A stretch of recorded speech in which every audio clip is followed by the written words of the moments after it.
Hello, you attend this is a lesson on conditional probability. This is referring to the pages 434, 435 on Caboodle. It does build on previous ideas, so make sure you've looked at those before you do this. So in conditional probability, we say the probability of one event depends on the probability of another. And we use this notation here where we draw a little line. So we say probability of A line B, or probability of A vertical line B. And that's read as probability of A happening given that B has already occurred. So here's a diagram here, which is a standard diagram. So we've got first event, it could be A or C, followed by, first outcome could be A or C, followed by D or B. So if you think about just this and this section here, where we've got A followed by B, in the past we've used this notation where if you multiply the probabilities, we get probability of A comma B or probability of A intersect B. So technically, so this bit here, so if I write as a formula, we've got, so this intersection here is the result of multiplying the probability of A with probability of B conditioned upon A happening. So this blue bit here is probability of B given A has happened. So if you rearrange that, we get this. This is a very important formula, and it's referred to as a conditional probability formula. Make sure you've got this in your notes. And we're going to use this. So we're saying probability of B given A is equal to the intersection divided by the probability of A. Now, we already discussed last lesson, if two events are independent, you've got this, the intersection is equal to the separate probabilities multiplied together. So if we were to substitute this here into this formula, we get that. So that A intersect B is the same as A, probability of A times B, if they're independent. And notice that then these are cancelled together with the common factor of probability of A, which gives us this. So therefore, we've got this conclusion. Again, please add this to your notes. So probability of B given A is equal to probability of B if A and B are independent. Well, let's try and make sense of that. So we're saying that probability of B given that A has occurred is actually probability of B. So i.e., A has not affected the probability of B. So probability of B given A is still probability of B. There is no change to probability of B conditioned upon A happening. And this then is another way we can show independent events.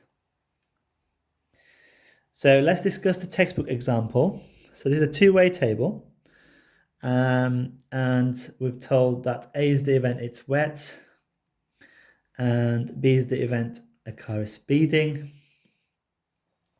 So that's B complement, that's A complement.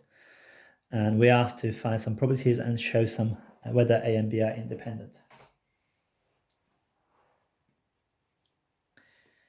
Right, so clearly there are the universal set is 200. So if we divide all of these by 200, we'll get the probability table, which looks like this.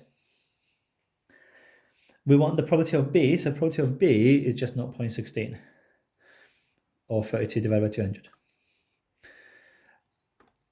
Probability of B given A, so the formula says we want the intersection conditioned upon A happening.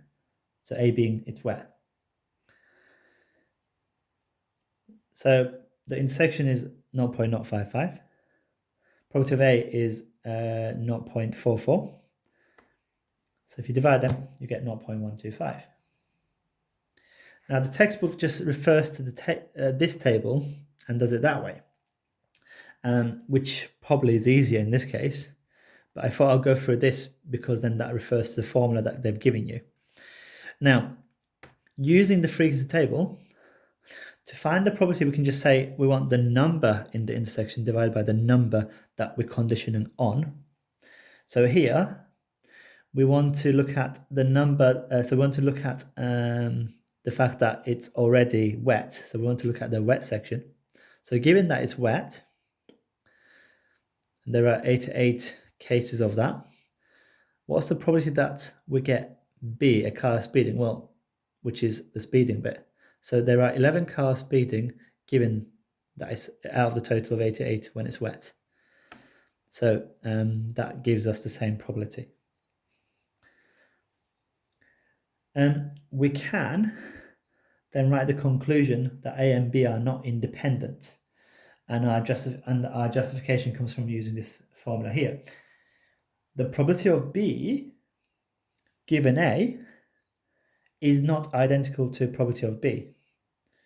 So the probability of B is different when you condition on the fact that A occurs. So we're saying when it's wet, the probability of a car speeding is less. So this is the probability of a car speeding, 16% of the cases. This is the probability of a car speeding when it's wet, which is 12.5% of the case. Clearly they're different. So A and B are not independent. Hopefully that does make sense. That's common sense. You're not going to speed when it's wet. But we've gone through a mathematical way of saying they're not the same, therefore they're not independent. Alternatively, if we use the formula from last lesson, probability of A, 0.44, multiplied by probability of B, 0.16, is not equal to the intersection of A and B. Therefore, A and B are not independent.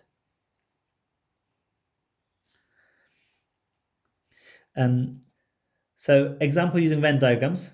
It's a separate one to the one in the book. So you can look at that one as well. So we've got this where we've got probability of M is 0.6 here. Probability of K is 0.5. Probability of neither is 0.2. Probability of the intersection is 0.3. So we're going to show the events are independent. Okay. So I'm going to start with probability of M given K. So what's the probability of M given that K has already occurred? Well, if K has occurred, we're looking at this section here. So out of 0.5. What's the probability from this that M is going to happen? So that's 0.3, which is intersection, given we're already in here. So given that we're restricting the sample space to K, we're conditioning on K happening. So if K happens, what's the probability M is going to happen? Well, it's 0.3 out of this, which is just 0.6. But 0.6 is actually the probability of M. So probability of M given K is actually the probability of M. So K hasn't changed the probability of M. Therefore, they are independent.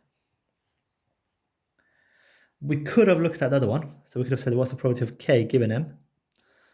Well, given M, so out of 0.6, what's the probability we get K? Well, that's 0.3 out of 0.6, which is a half. Well, that is the probability of K. Therefore, they're independent. Alternatively, we can say probability of K is 0.5, probability of M is 0.6, multiplying that gives you 0.3, which is the intersection. Therefore, they're independent.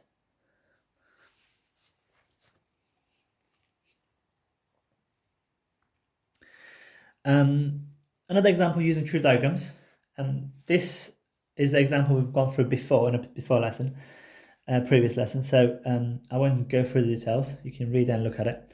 So I'll go through two questions which is similar to the exercises in your the ones you're doing. So find the probability that a person with a negative test result has the disease. So this is asking us to find the probability of someone got the disease, so probability of D, given that they have tested negative. So we want probability of D given N. So in this case, we've got the frequencies, so we can just use those rather than probabilities. So probability of D given N is the number who has tested negative and has the disease, given all those who have tested negative. Well, who's tested negative? Well, those people tested negative here. Out of those, who's got the disease? 520. So these people, out of all the ones that's tested negative, has the disease. So about 1.33% has the disease if they've tested negative. Okay, so slight different wording. Again, be careful with the wording. What's the probability that a person has the disease, who has the disease, will test negative? So we're looking at the probability of negative given disease. So it's difference now. What's the probability of N given at D? So again, using the formula. So who's got the disease? So we know that a person who has the disease, well, they have the disease. Out of those, who will test negative? Well, 520. So 2% of the people who's got the disease will test negative. Hopefully that's enough for you to complete the exercises. Right, take care with the wording of the questions. That's my hint. If it gets too much, do email us. Good luck.